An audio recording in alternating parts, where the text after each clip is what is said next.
Olá pessoal, tudo bem? Eu sou a professora doutora Eliana Maria Ferreira e vamos atuar junto na disciplina Fundamentos da Educação Infantil. Nesta Agenda 1, vamos trabalhar sobre as concepções de criança e infância, a contextualização histórica e política da educação infantil. Qual que é o objetivo, então, com essa Agenda 1? É compreender a história da criança e da infância em perspectiva histórica, social, cultural, bem como a história da educação infantil, e refletir sobre a forma como as diferentes concepções a respeito da infância e da criança determinam um modo de relacionamento entre adultos e crianças. Então, os estudos que tratam da história da criança e da infância, ele é um estudo novo, né? A gente pode colocar como marco a partir de 1960. E nós tivemos um historiador, né? um pesquisador, que foi muito importante para trazer, então, um pouco dessa história da criança e da infância, né? Principalmente essa ideia da criança europeia, né? Que é o pesquisador Philippe Arrier. Então, a tese dele foi construída sobre a ausência do sentimento da infância até o fim da Idade Média. Então, até o fim da Idade Média, a criança ela não era vista, segundo esse pesquisador, né? Não tinha esse sentimento da infância. O que é esse sentimento da infância, né? Esse sentimento, ele pode ser entendido como a consciência social e cultural de que a criança é um ser diferente do adulto. Ou seja, até o fim da Idade Média, a criança era vista como adulto em miniatura, né? E a partir dessa época para cá, né? A criança, então, ela é vista com necessidades, direitos e características próprias, ou seja, é o reconhecimento da infância como uma fase distinta da vida, digna de cuidado, atenção e proteção. E quando a gente olha, então, para esse conceito de infância, né, quais são as concepções ou representações que são formuladas em relação à infância? Nós temos um historiador, o professor Kuhlmann, né, e o Fernandes, o professor Moisés Kuhlmann, né, eles vão falar, né, eles escreveram sobre essa perspectiva da infância, dessa concepção, que podemos compreender a infância como uma concepção ou a representação que os adultos fazem sobre esse período inicial da vida, ou como o próprio período vivido pela criança, o sujeito real que vive essa fase da infância. Então, esses autores eles vão falar sobre esse conceito de infância, né? Que é a representação que nós, adultos, fazemos em relação às crianças. Então, eu, enquanto adulto, né, que somos, nós podemos falar das experiências que nós tivemos na nossa infância. E hoje, nós também, né, atualmente, nós também podemos ouvir da criança as suas histórias, né, sobre a infância e o que é ser criança. Então, as pesquisas, os estudos vão nessa direção. Inclusive, a minha pesquisa de mestrado e doutorado, né, eu ouvi a criança e eu busquei entender o que as crianças falavam sobre as suas infâncias, né, os seus modos de ser e compreender, então, essa infância. E aqui eu trago essa imagem, né, esses slides com várias imagens, né, trazendo uma problematização sobre o que é ser criança, né. Aqui eu trago uma primeira imagem com uma diversidade de crianças, né, e eu trago a ideia, então, da problematização de pensar na pluralidade, né, das infâncias, né, que a criança ela vive as suas infâncias de diferentes formas, né, ao longo da história, ela viveu, e também ela vive essa infância de forma distinta, né? A criança que vive a sua infância numa cidade é muito diferente de uma criança que vive sua infância lá na roça, lá no sítio. E a mesma coisa uma criança indígena, de uma criança ribeirinha, de uma criança quilombola. Então, são várias, né? Essas infâncias, elas são plurais. Elas são tidas como plurais. E E para pensar um pouco sobre essas infâncias, eu trago esse conceito de tempos e espaços diferentes. Então, nós não podemos esquecer que quando falamos da infância e das inúmeras designações do vocábulo criança, falamos de tempos e espaços diferentes. No decorrer da história, várias concepções foram elaboradas. A infância, na perspectiva histórica, aponta-se o aspecto relacional e geracional, e ainda evidenciamos as singularidades nos modos de existências e nos papéis sociais que podem ser classificados como os diferentes. Então, foi o que eu disse aqui. As infâncias, elas são sistematizadas, organizadas, vividas de acordo com tempos e espaços diferentes. E quando eu olho para esses tempos e espaços diferentes, eu também posso trazer de que a formação de que a criança e a infância, ao longo dos tempos, foram parte e ainda fazem parte de determinadas figurações e sofreram um processo de invisibilização. A criança e a infância, ao longo dos tempos, foram parte e ainda fazem parte de determinadas figurações e sofreram um processo de invisibilização, ou seja, a criança ainda é invisibilizada. Os estudos que tratam das crianças enquanto atores sociais plenos têm buscado desconstruir esse processo. Então, eu preciso dar visibilidade a essa criança, né? Então, eu olho, então, para a sociologia da infância e eu vejo que é uma área, né, que está em ascensão e que olha para essa criança enquanto um ser com direitos, com uma constituição histórica, né, participativa, democrática. E a ciência, de um modo geral, enquanto campo de conhecimento, produz a infância sobre uma perspectiva adultocêntrica. Prevalece a visão do adulto como responsável pela criança que não sabe se defender e não pensa adequadamente. Então, entra nessa discussão do processo de invisibilização das crianças as relações de poder, né? Eu olho para essa criança e vejo ela como um ser vulnerável que não consegue trazer conhecimento, sabedorias, né, das suas vivências, das suas histórias de vida. Então, surge com essa perspectiva de olhar, de entender a criança a partir dela mesma, surgem as pesquisas, né? A pesquisa com criança demonstra o interesse em ouvi-la nas mais diversas formas. A criança não escreve sua própria história. A história da criança é uma história sobre a criança. Então, a criança ela não consegue escrever sua própria história, né? Olhando para o historiador Moisés Kuhlmann, né? As contribuições que ele traz.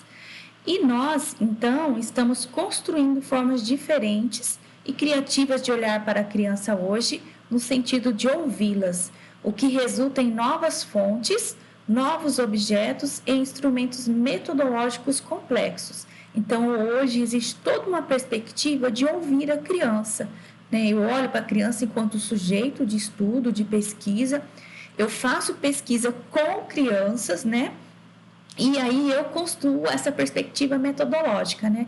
E é uma metodologia complexa, né? Que vem se estruturando no campo da educação dos estudos da infância e dos estudos da criança. Trazer para o cerne da pesquisa, né, para o centro da pesquisa, a infância e a criança, assim como suas vozes e ações, como objeto e metodologicamente, né, ou seja, falar com as crianças e não sobre as crianças. É considerar as maneiras de ver, pensar e sentir que lhes são próprias. Então, esse olhar para a pesquisa, em ouvir as crianças, ela acaba validando o direito da criança, né? De se posicionar, de compartilhar suas vivências, de falar sobre os seus entendimentos sobre o mundo, né? Sobre o ser criança. Então, para que a educação infantil brasileira, ainda que de forma ambígua, alcançasse o patamar em que se encontra hoje, com direitos institucionalizados inúmeras discussões e movimentações, né, principalmente de cunho social, alimentaram políticos, educadores, indústrias, médicos, juristas, religiosos, que se articularam na criação de associações e na organização de instituições educacionais para a criança pequena. Então, o professor Moisés Kuhlmann, ele traz essa forma de organizar, que a sociedade se organizou para atender essa criança, né, lá na década de 1980, 1990. E somente com a legislação, com a Constituição de 1988, é que a educação infantil, então, ela ganha um outro status, né, para o atendimento dessa criança, para a educação dessa criança. Então, olhando um pouco sobre esses aspectos legais, nós temos também a LDB, né, 4024/61, a qual prescrevia que as crianças com idade abaixo de 7 anos receberiam educação em escolas maternais ou jardins de infância. Então, nós tivemos esse decreto, né, da LDB, falando, então, dessa educação das crianças em escolas maternais ou jardins de infância. Em 1967, nós tivemos também, a partir do Departamento Nacional da Criança, o Plano de Assistência ao Pré-Escolar, incrementando a criação de escolas e jardins da infância. E ao contrário do que ocorre em 1971, né, com a criação da Lei de Diretrizes e Bases, os sistemas de ensino, né, segundo essa Constituição, essa deliberação, né, velarão para que as crianças de idade inferior recebam educação em escolas maternais, jardins de infância e instituições equivalentes. E como eu havia dito, né, a Constituição Federal de 1988, no artigo 208, ela garantiu a educação de crianças com idade de 0 a 6 anos em creches e pré-escolas, né, como direito do cidadão e dever do Estado, e inclui a creche no sistema educacional. Então, aqui nós temos um avanço muito significativo, temos um pontapé inicial, né, que ela passa a ser a criança, ela passa a ter o direito de cidadã, e ainda a própria Constituição Federal, ela ressalta a municipalização da educação infantil, ou seja, a educação infantil é constituída e deve ser considerada, né, pelo município, a municipalização. E ainda temos o dever da família, da sociedade, do Estado, assegurar à criança e ao adolescente, né, com absoluta prioridade, o direito à vida, à saúde, à alimentação, à educação, ao lazer, à profissionalização, à cultura, à dignidade, ao respeito, à liberdade e à convivência familiar e comunitário, além de colocá-los a salvo de toda forma de negligência, discriminação, exploração, violência, crueldade e opressão. Então, esse é um artigo muito forte, muito presente dentro da Constituição Federal, né? Aqui, esse artigo, ele consegue definir, né, ou assegurar, então, os direitos, né, os principais direitos, que é o direito à vida, à educação, à alimentação, né, e que, de fato, isso não vem sendo garantido, né? Se a gente olhar para o Brasil, para esse imenso território, né, do Brasil, será que todas as crianças têm os seus direitos garantidos? Então, a gente vem sempre discutindo sobre isso e eu acredito que ainda deixa muito a desejar, né? Por mais que tenha a legislação, mas a gente não consegue, de fato, ter essa percepção de que os direitos são garantidos. E também nós tivemos, em 1990, o Estatuto da Criança e do Adolescente. Ele ratifica uma legislação, né, uma lei que é de extrema importância também, porque ela vem assegurar à criança, né, que ela tenha direito, que goze, então, de todos os direitos fundamentais inerentes à pessoa humana, né, a partir de todas as oportunidades e facilidades, proporcionando desenvolvimento físico, mental, moral, espiritual, né, e social em circunstância de liberdade e dignidade. Então, esse é um artigo de extrema importância.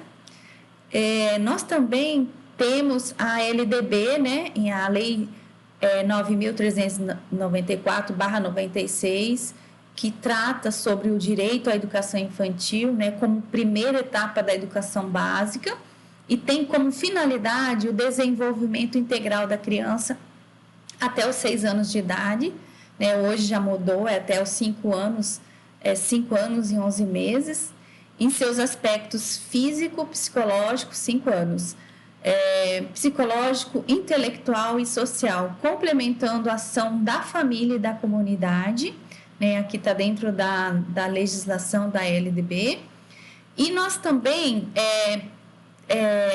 a partir de todo esse olhar para a história, para a constituição da história da educação infantil, por meio da legislação, né, a gente tem a percepção de que, qual que é a importância, então, para a história da educação infantil, né? É por meio do conhecimento dela que podemos perceber e analisar o processo de consolidação da educação infantil.